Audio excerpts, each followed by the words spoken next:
ਦਰਸ਼ਕੋ break ਤੋਂ ਬਾਅਦ ਤੁਹਾਡਾ ਸਭ ਦਾ ਭਰਪੂਰ ਸਵਾਗਤ ਹੈ। ਸੋ ਵੀਅਰਸ ਐਂਡ ਵਾਲੇ ਸੈਕਸ਼ਨ ਦੇ ਵਿੱਚ ਗੱਲਬਾਤ ਕਰਨ ਜਾ ਰਹੇ ਹਾਂ ਕਿ ਬੰਗਲਾਦੇਸ਼ ਦੇ ਸਟੂਡੈਂਟ ਸੰਗਠਨਾਂ ਨੇ ਇਲਜ਼ਾਮ ਲਗਾਇਆ ਗਿਆ ਹੈ ਕਿ ਬੰਗਲਾਦੇਸ਼ ਦੀ ਫੌਜ ਭਾਰਤ ਨਾਲ ਰਲ ਕੇ ਸ਼ੇਖ ਹਸੀਨਾ ਨੂੰ ਵਾਪਸ ਲਿਆਉਣਾ ਚਾਹੁੰਦੀ ਹੈ ਅਤੇ ਮੌਜੂਦਾ ਸਰਕਾਰ ਦਾ ਤਖਤਾ ਪਲਟਣ ਦੀ ਤਿਆਰੀ ਕੀਤੀ ਜਾ ਰਹੀ ਹੈ। ਸੋ ਇਸ ਸੰਬੰਧੀ ਸਟੂਡੈਂਟਸ ਨੇ ਪ੍ਰੋਟੈਸਟ ਮਾਰਚ ਵੀ ਕੱਢੇ ਹਨ। ਸੋ ਇਸ ਬਾਰੇ ਆਪਾਂ ਗੱਲਬਾਤ ਕਰਨ ਜਾ ਰਹੇ ਹਾਂ ਨਾਲ ਜਿਹੜੇ ਤੁਹਾਡੇ ਲਾਈਵ ਮੈਸੇਜ ਨੇ ਉਹ ਵੀ ਐਂਟਰਟੇਨ ਕਰਾਂਗੇ। ਸੋ ਅਸੀਂ ਚਾਹਾਂਗੇ ਕਿ ਤੁਸੀਂ ਇਸੇ ਤਰ੍ਹਾਂ ਬੜੇ ਰਹਿਣਾ ਦੇਖਣ ਸੁਣਨ ਲਈ ਤੁਹਾਡਾ ਸਭ ਦਾ ਬਹੁਤ ਬਹੁਤ ਧੰਨਵਾਦ ਜੀ। ਡਾਕਟਰ ਸਾਹਿਬ ਕੀ ਵਿਚਾਰਾਂ ਨੇ?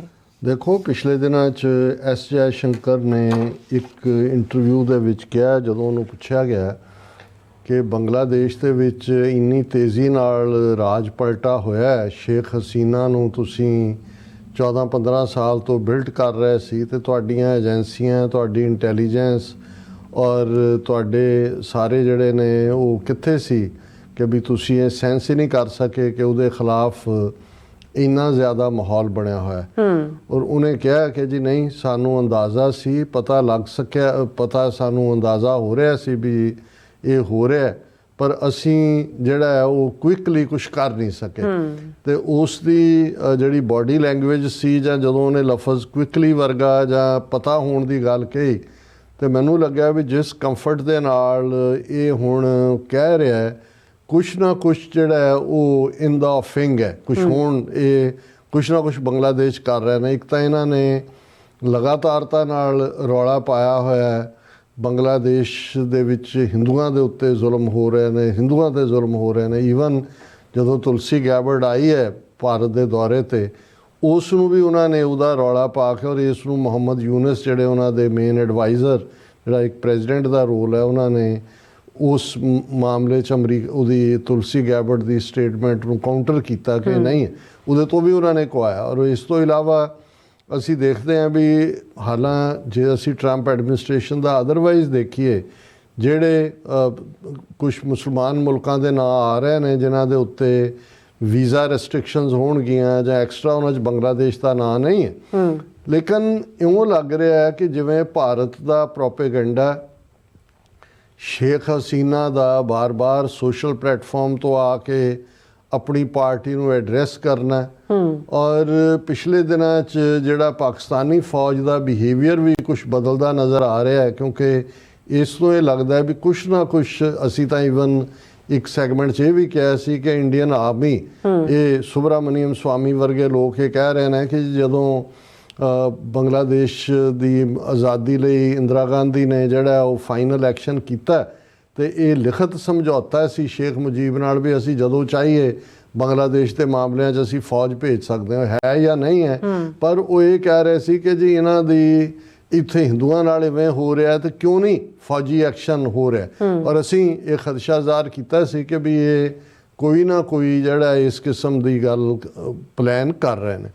ਹੁਣ ਇਹ ਖਬਰ ਜਿਹੜੀ ਹੈ ਇਹਨਾਂ ਦੀ ਆਪਣੀ PTI ਨਿਊਜ਼ ਏਜੰਸੀ ਦੀ ਹੈ, ਇਹਦਾ ਮਤਲਬ ਇਹ ਹੈ ਵੀ ਇਹਦੇ ਪਿੱਛੇ ਹਕੀਕਤ ਹੈ। ਔਰ ਇਹ ਜਿਹੜੇ ਕਿਉਂਕਿ ਇਹ ਜਿਹੜੀ ਰਾਜ ਪਲਟਾ ਉੱਥੇ ਲਿਆਂਦਾ, ਉਹਦੇ 'ਚ ਵੱਡਾ ਰੋਲ ਢਾਕਾ ਯੂਨੀਵਰਸਿਟੀ ਦੇ ਸਟੂਡੈਂਟਸ ਨੇ ਪਲੇ ਕੀਤਾ, ਦੂਸਰੇ ਵੀ ਸਟੂਡੈਂਟਸ ਬਾਹਰ ਨਿਕਲੇ। ਔਰ ਜਿਹੜੀ ਰਿਪੋਰਟ ਯੂਨਾਈਟਿਡ ਨੇਸ਼ਨਸ ਦੀ ਕਮੇਟੀ ਦੀ ਸੀ, ਉਸ ਦੇ ਵਿੱਚ ਜਿਹੜੀ ਸ਼ੇਖ ਹਸੀਨਾ ਨੇ ਹਿੰਸਕ ਤਰੀਕੇ ਨਾਲ ਮੂਵਮੈਂਟ ਨੂੰ ਦਬਾਉਣ ਦੀ ਕੋਸ਼ਿਸ਼ ਕੀਤੀ, 600 ਤੋਂ ਜ਼ਿਆਦਾ ਜਿਹੜੇ ਸਟੂਡੈਂਟ ਔਰ ਦੂਸਰੇ ਲੋਕ ਮਾਰੇ ਗਏ ਸੀ। ਔਰ ਜਿਹੜੇ ਪਹਿਲੀ ਹਕੂਮਤ ਬਣੀ ਜਿਹੜੀ ਕਿ ਜਿਸ ਨੂੰ ਆਰਜ਼ੀ ਕਿਹਾ ਗਿਆ, ਔਰ ਇਹ ਕਿਹਾ ਗਿਆ ਕਿ ਵੀ ਇਲੈਕਟਰਲ ਰਿਫਾਰਮਸ ਹੋਣਗੇ ਔਰ ਇਲੈਕਸ਼ਨਾਂ ਹੋਣਗੀਆਂ, ਔਰ ਉਹਨਾਂ 'ਚੋਂ ਹੀ ਮੁਹੰਮਦ ਯੂਨਸ ਨੋਬਲ ਲੌਰੀਏਟ ਨੂੰ ਮੇਨ ਐਡਵਾਈਜ਼ਰ ਬਣਾਇਆ ਗਿਆ, ਔਰ ਦੂਸਰੇ ਸਟੂਡੈਂਟਸ ਆਗੂ ਬਣੇ। ਪਿਛਲੇ ਕੁਛ ਦਿਨ ਪਹਿਲਾਂ ਹੀ ਉਹਨਾਂ 'ਚੋਂ ਇੱਕ ਦੋ ਜਿਹੜੇ ਮਹਿਕਮਿਆਂ ਦੇ ਇੰਚਾਰਜ ਸੀ ਸਟੂਡੈਂਟ, ਉਹਨਾਂ ਨੇ ਕਿਹਾ ਕਿ ਜੀ ਅਸੀਂ ਇਹ ਅਹੁਦੇ ਤੋਂ ਰਿਜ਼ਾਈਨ ਕਰ ਰਹੇ ਹਾਂ। ਨੈਸ਼ਨਲ ਸਿਟੀਜ਼ਨ ਪਾਰਟੀ ਉਹਨਾਂ ਨੇ ਬਣਾਈ ਕਿ ਜੀ ਅਸੀਂ ਜਿਹੜਾ ਉਹ ਨੈਸ਼ਨਲ ਸਿਟੀਜ਼ਨ ਪਾਰਟੀ ਦੇ ਥੱਲੇ ਅਸੀਂ ਇਲੈਕਸ਼ਨਾਂ ਲੜਾਂਗੇ। ਹੁਣ ਇਹਨਾਂ ਦਿਨਾਂ 'ਚ ਹੀ ਮੁਹੰਮਦ ਯੂਨਸ ਦਾ ਔਰ ਇੱਕ ਮੰਗ ਜਿਹੜੀ ਬੰਗਲਾਦੇਸ਼ ਉੱਠ ਰਹੀ ਸੀ ਕਿ ਅਵਾਮੀ ਲੀਗ ਜਿਹੜੀ ਸ਼ੇਖ ਹਸੀਨਾ ਦੀ ਪਾਰਟੀ, ਇਹਦੇ 'ਤੇ ਪਾਬੰਦੀ ਲਾਈ ਜਾਏ। ਪਰ ਮੁਹੰਮਦ ਯੂਨਸ ਨੇ ਪਿਛਲੇ ਦਿਨਾਂ 'ਚ ਕਿਹਾ ਕਿ ਵੀ ਨਹੀਂ, ਅਵਾਮੀ ਲੀਗ 'ਤੇ ਕੋਈ ਪਾਬੰਦੀ ਨਹੀਂ ਹੈ ਔਰ ਉਹ ਵੀ ਚੋਣਾਂ 'ਚ ਹਿੱਸਾ ਲੈ ਸਕਦੀ ਹੈ। ਹੁਣ ਇਸ ਸਾਰੇ ਦੇ ਚਲਦਿਆਂ ਜਿਹੜੇ ਸਟੂਡੈਂਟਸ ਨੇ ਨੈਸ਼ਨਲ ਸਿਟੀਜ਼ਨ ਪਾਰਟੀ ਬਣਾਈ, ਅੱਜ ਉਹਨਾਂ ਨੇ ਪ੍ਰੋਟੈਸਟ ਰੈਲੀਜ਼ ਕੀਤੀਆਂ ਨੇ ਢਾਕਾ ਯੂਨੀਵਰਸਿਟੀ ਕੈਂਪਸ 'ਚ ਵੀ ਔਰ ਹੋਰ ਵੀ ਬਹੁਤ ਸਾਰੀਆਂ ਥਾਵਾਂ 'ਤੇ। ਉਹਨਾਂ ਨੇ ਚਾਰਜ ਲਾਇਆ ਕਿ ਬੰਗਲਾਦੇਸ਼ ਦੀ ਫੌਜ ਸ਼ੇਖ ਹਸੀਨਾ ਦੀ ਪਾਰਟੀ ਨੂੰ ਵਾਪਸ ਲਿਆਉਣਾ ਚਾਹੁੰਦੀ ਹੈ ਔਰ ਇਹ ਸਾਜ਼ਬਾਜ਼ ਹੋ ਰਹੀ ਹੈ ਇੰਡੀਅਨ ਏਜੰਸੀਆਂ ਦੇ ਨਾਲ ਬਿਲਕੁਲ। ਔਰ ਅਸੀਂ ਇਹਦਾ ਵਿਰੋਧ ਕਰਦੇ। ਹਾਲਾਂ ਮਿਲਟਰੀ ਹੈੱਡਕੁਆਰਟਰਸ ਨੇ ਇਸ ਨੂੰ ਡਿਨਾਈ ਕੀਤਾ ਹੈ। ਉਹਨਾਂ ਨੇ ਕਿਹਾ ਜੀ ਨਹੀਂ, ਇਹ ਇੱਕ ਪੋਲੀਟੀਕਲ ਸਟੰਟ ਹੈ ਔਰ ਇਹ ਇਮੈਚੁਰ ਕਹਾਣੀ ਹੈ। ਲੇਕਿਨ ਜਿਸ ਲੈਵਲ ਦੇ ਉੱਤੇ ਸਟੂਡੈਂਟਸ ਨੇ ਇਹ ਇਸ਼ੂ ਕੀਤੀ ਹੈ ਸਟੇਟਮੈਂਟ, ਉਹਨਾਂ ਨੇ ਇਹ ਕਿਹਾ ਕਿ ਵੀ ਇਹ ਬਿਲਕੁਲ ਆਰਮੀ ਜਿਹੜੀ ਹੈ ਉਹ ਇਨ ਕਾਹੂਟਸ ਹੈ ਔਰ ਇਹ ਰਿਫਾਈਨਡ ਅਵਾਮੀ ਲੀਗ ਦੇ ਥੱਲੇ ਕਿ ਜੀ ਇਹ ਅਵਾਮੀ ਲੀਗ 'ਚੋਂ ਅਸੀਂ ਕਰਪਟ ਕੱਢਤੇ ਨੇ, ਫਲਾਣੇ ਕੱਢਤੇ ਨੇ, ਪਰ ਉਹਨਾਂ ਨੂੰ ਹੀ ਵਾਪਸ ਲਿਆਉਣ ਦੀ ਤਿਆਰੀ ਹੈ। ਔਰ ਅੱਜ ਯਾਨੀ ਕਿ ਬਹੁਤ ਸਾਰੀਆਂ ਪ੍ਰੋਟੈਸਟ ਰੈਲੀਜ਼ ਇਸ ਦੇ ਉੱਤੇ ਜਿਹੜੀਆਂ ਨੇ ਹੋਈਆਂ ਔਰ ਇਹ ਆਰਮੀ ਚੀਫ ਦੇ ਖਿਲਾਫ ਵੀ ਨਾਅਰੇ ਲਾਏ ਗਏ ਔਰ ਇਹ ਉਹਨਾਂ ਨੇ ਕਿਹਾ ਕਿ ਵੀ ਇਹ ਜਿਹੜੇ ਨੇ ਹਸੀਨਾ ਔਰ ਉਹਦੇ ਜਿਹੜੇ ਕੋਹੋਰਟਸ ਨੇ ਉਹਨਾਂ ਨੂੰ ਹੈਂਗ ਕੀਤਾ ਜਾਏ, ਉਹਨਾਂ ਦੇ ਉੱਤੇ ਮੁਕੱਦਮਾ ਚਲਾ ਕੇ।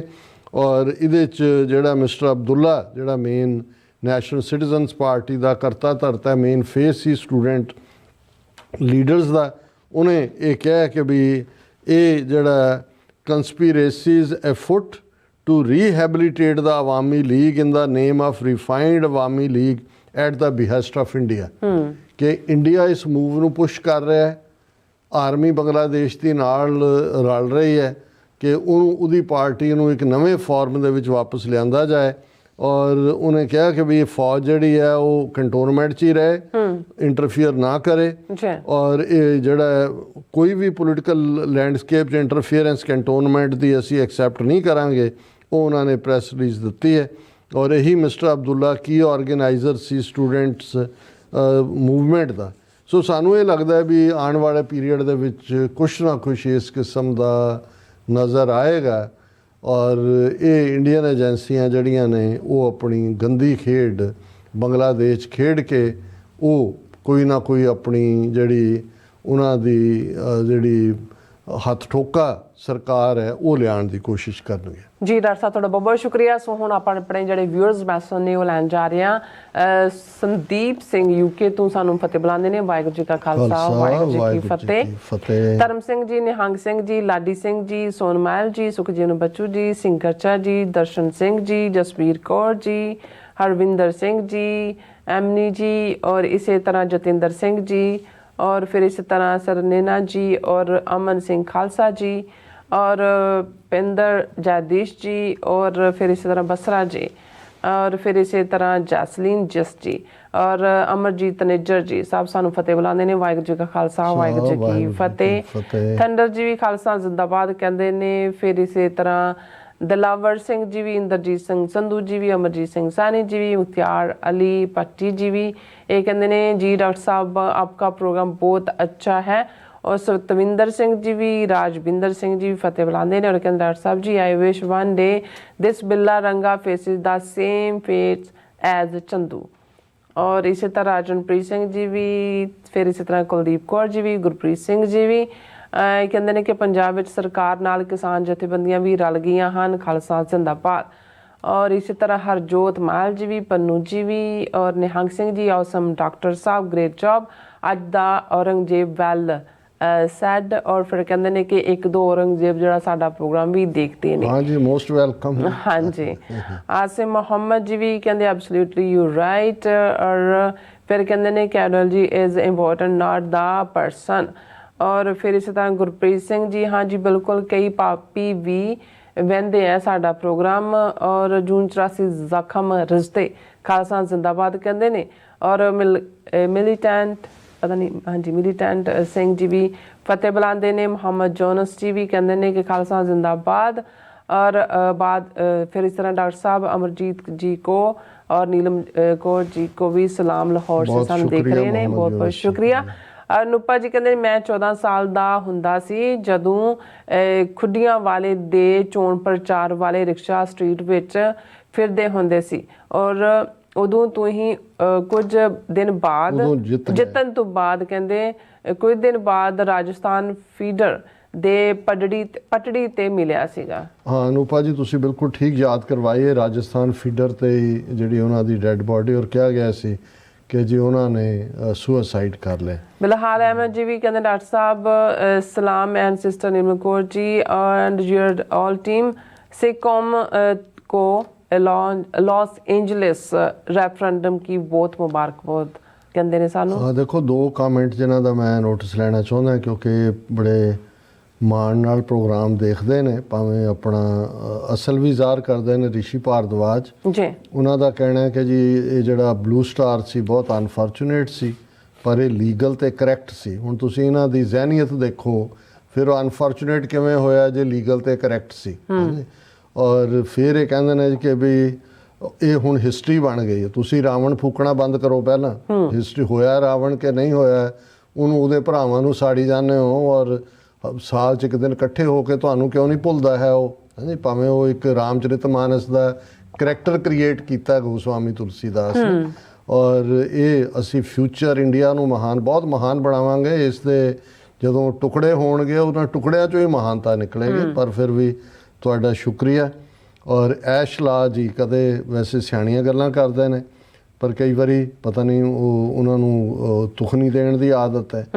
ਉਹ ਕਹਿੰਦੇ ਨੇ ਜੀ ਵਟ ਕੁਆਲੀਫਾਈਜ਼ ਪਿੰਡਾਂ ਵਾਲੇ to be considered a saint. ਤੁਹਾਨੂੰ ਕਿਹਨੇ ਕਿਹਾ ਵੀ ਤੁਸੀਂ ਮੰਨੋ? ਜਿਨ੍ਹਾਂ ਨੇ ਮੰਨਿਆ, ਜਿਨ੍ਹਾਂ ਦੇ ਲਈ ਹੈ, ਉਹ ਸੰਤ ਸਿਪਾਹੀ ਨੇ ਨਾ। ਉਹਨਾਂ ਨੇ ਬਾਹਰ ਨਿਕਲ ਕੇ ਕਿਸੇ ਤੇ ਹਮਲਾ ਕੀਤਾ, ਔਰ ਈਵਨ ਜਦੋਂ ਦਰਬਾਰ ਸਾਹਿਬ ਤੇ ਹਮਲਾ ਹੁੰਦਾ ਉਹਨਾਂ ਦੇ ਖਿਲਾਫ ਕੋਈ ਕੇਸ ਰਜਿਸਟਰ ਨਹੀਂ ਸੀ। ਉਹਨਾਂ ਨੇ ਕੋਈ ਲਾਅ ਵੀ ਨਹੀਂ ਤੋੜਿਆ। ਔਰ ਇੱਥੋਂ ਤੱਕ ਕਿ ਜੇ ਲਾਲਾ ਜਗਤ ਰਾਏ ਨੇ ਕੇਸ 'ਚ ਉਹਨਾਂ ਨੂੰ ਗ੍ਰਿਫਤਾਰ ਕੀਤਾ ਤਾਂ 20-22 ਦਿਨ ਬਾਅਦ ਉਹਨਾਂ ਨੂੰ ਛੱਡਿਆ ਗਿਆ, ਕਿਉਂਕਿ ਉਹਨਾਂ ਨੂੰ ਨਿਰਦੋਸ਼ ਪਾਇਆ ਗਿਆ। ਬਾਕੀ ਇਹ ਕੌਮਾਂ ਡਿਸਾਈਡ ਕਰਦੀਆਂ ਹੁੰਦੀਆਂ ਨੇ ਵੀ ਉਹਨਾਂ ਦਾ ਨਾਇਕ ਕੌਣ ਹੈ ਕੌਣ ਨਹੀਂ ਹੈ। ਫਿਰ ਉਹਨਾਂ ਨੇ ਬਰਾੜ ਜੱਟ ਨਾਲ ਕਹਾਣੀ ਕਿ ਜਨਰਲ ਬਰਾੜ ਵੀ ਹੋਈ ਤੇ ਦੂਜਾ ਵੀ, ਇਹ ਕੋਈ ਫਰਕ ਨਹੀਂ ਪੈਂਦਾ ਕੌਣ ਕਿਹਦੇ ਨਾਲ ਆ ਕੇ ਰਲਦਾ ਤੇ ਕੌਣ ਉਹੀ ਕੌਰਵ ਉਹੀ ਪਾਂਡਵ। ਇੱਕ ਜਿਹੜਾ ਭਰਾ ਉੱਧਰ ਖੜੇ ਨੇ, ਕੋਈ ਉੱਧਰ ਖੜੇ ਨੇ, ਕੋਈ ਗੁਰੂ ਦਰੋਣਾਚਾਰੀ ਆ ਉੱਧਰ ਖੜਾ, ਕੋਈ ਭੀਸ਼ਮ। ਇਹ ਤੁਹਾਡੀਆਂ ਹੀ ਕਹਾਣੀਆਂ ਨੇ। ਔਰ ਜਿਨ੍ਹਾਂ ਦੇ ਨਾਲ ਲੜਾਈ ਕੌਰਵਾਂ ਪਾਂਡਵਾਂ ਦੀ ਭਰਾ ਨਹੀਂ ਸੀਗੇ ਆਪਸ 'ਚ, ਇਹ ਤਾਂ ਜਨਰਲ ਬਰਾੜ ਵਰਗੇ ਤਾਂ ਕੁੱਤੇ ਸੀ ਜਿਹੜੇ ਕਿ ਤਨਖਾਹੀਏ ਹਾਕਮਾਂ ਦੇ, ਔਰ ਉਹਨੂੰ ਲੱਭ ਕੇ ਹੀ ਇਸ ਕੰਮ ਲਈ ਲਿਆਂਦਾ ਰਿਹਾ। ਔਰ ਇਹਦੇ ਜਨਰਲ ਬਰਾੜ ਦੇ ਪਿਓ ਦਾ ਵੀ ਉਹਨਾਂ ਦੀ ਤੁਸੀਂ ਖਾਨਦਾਨੀ ਹਿਸਟਰੀ ਦੇਖੋ, ਉਹ ਅੰਗਰੇਜ਼ਾਂ ਦੇ ਕੁੱਤੇ ਸੀ। ਸੋ ਇਹਦੇ ਨਾਲ ਕੋਈ ਫਰਕ ਨਹੀਂ ਪੈਂਦਾ। ਸੰਤਾਂ ਨੇ ਤਾਂ ਕਦੇ ਆਪਣੇ ਨਾਂ ਨਾਲ ਵੀ ਬਰਾੜ ਤਾਂ ਲਾਉਣ ਦੀ ਗੱਲ ਦੂਰ ਦੀ ਗੱਲ। ਉਹ ਜ਼ਾਤ ਪਾਤ ਦੇ ਸਖਤ ਖਿਲਾਫ ਸੀ, ਔਰ ਉਹਨਾਂ ਦੇ ਲਈ ਗੁਰੂ ਕਾ ਸਿੱਖ ਹੋਣਾ ਹੀ ਜਿਹੜਾ ਸਭ ਤੋਂ ਵੱਡਾ ਮਾਣ ਸੀ। ਔਰ ਇਹੀ ਉਹਨਾਂ ਨੇ ਅਖੀਰਲੇ ਸਾਹ ਤੇ ਅਖੀਰਲੀ ਗੋਲੀ ਤੱਕ ਅਕਾਲ ਤਖਤ ਨੂੰ ਡਿਫੈਂਡ ਕਰਦਿਆਂ ਸ਼ਹੀਦੀ ਜਾਮ ਪੀਤਾ। ਬਿਲਕੁਲ ਜੀ। ਗੁਰਪ੍ਰੀਤ ਸਿੰਘ ਜੀ ਲਾਹੌਰ ਵਾਲਿਆਂ ਨੂੰ ਫਤਿਹ ਬੁਲਾਉਂਦੇ ਨੇ, और परमिंदर जी, सतनाम सिंह जी भी, मिश्रा सिंह जी भी, और राम सिंह जी और बलजीत वराज जी भी। सब का बहुत बहुत शुक्रिया। इस अपने व्यूअर्स को लेने इजाजत। व्यूअर्स साडे प्रोग्राम का समा इत्थे मुकदा। तुसीं अपनी राय ते सुझाव सानूं भेजना ना भुलना साडे इस पते ते SOS@tv4.tv ते असीं अपना प्रोग्राम लैके फिर दोबारा तुहाडे सन्मुख होवांगे। तद तक लई मैनूं ते अपना सुना गया दो। देखते रहो TV4। बुला दिओ फतेह। वाहिगुरू जी का खालसा, वाहिगुरू जी की फतेह। रब राखा।